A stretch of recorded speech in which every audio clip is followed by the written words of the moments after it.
السلام علیکم، بسم اللہ الرحمن الرحیم۔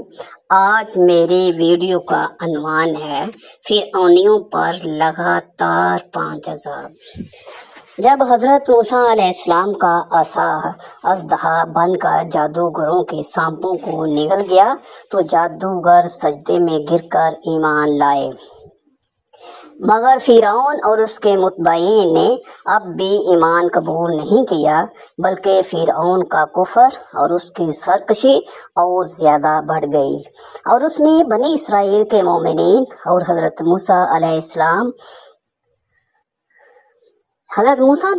کی دل آزاری اور اظہار ثانی میں بھرپور کوشش شروع کر دی اور طرح طرح سے ستانا شروع کر دیا۔ فرعون کے مظالم سے تنگ دل ہو کر حضرت موسیٰ علیہ السلام نے خداوند قدوس کے دربار میں اس طرح دعا مانگی کہ اے میرے رب، فرعون زمین میں بہت ہی سرکش ہو گیا ہے اور اس کی قوم نے عہد شکنی کی ہے، لہٰذا تو انہیں ایسے عذابوں میں گرفتار فرما لے جو ان کے لیے سزاوار ہو اور میری قوم اور بعد والوں کے لیے عبرت ہو۔ حضرت موسیٰ علیہ السلام کی دعا کے بعد اللہ تعالیٰ نے فرعونیوں پر لگاتار 5 عذابوں کو مسلط فرما دیا۔ وہ 5 عذاب یہ ہیں: نمبر 1، طوفان۔ ناگہاں ایک ابر آیا اور ہر طرف اندھیرا چھا گیا، پھر انتہائی زوردار بارش ہونے لگی، یہاں تک کہ طوفان آ گیا اور فرعونیوں کے گھروں میں پانی بھر گیا اور وہ اس میں کھڑے رہ گئے اور پانی ان کے گردنوں تک آ گیا۔ ان میں جو بیٹھا وہ ڈوب کر ہلاک ہو گیا، نہ ہل سکتے تھے نہ کوئی کام کر سکتے تھے۔ ان کی کھیتیاں اور باغات طوفان کی دھاروں سے برباد ہو گئے۔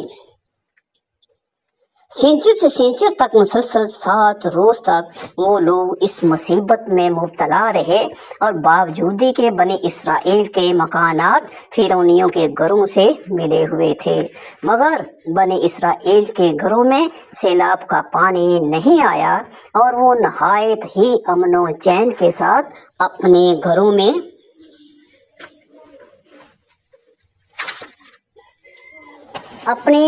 رہتے تھے۔ جب فرعونیوں کو اس مصیبت کے برداشت کرنے کی تاب و طاقت نہ رہی اور وہ بالکل ہی عاجز ہو گئے، تو ان لوگوں نے حضرت موسیٰ علیہ السلام سے عرض کیا کہ آپ ہمارے لیے دعا فرمائیے کہ یہ مصیبت ٹل جائے تو ہم ایمان لائیں گے اور بنی اسرائیل کو آپ کے پاس بھیج دیں گے۔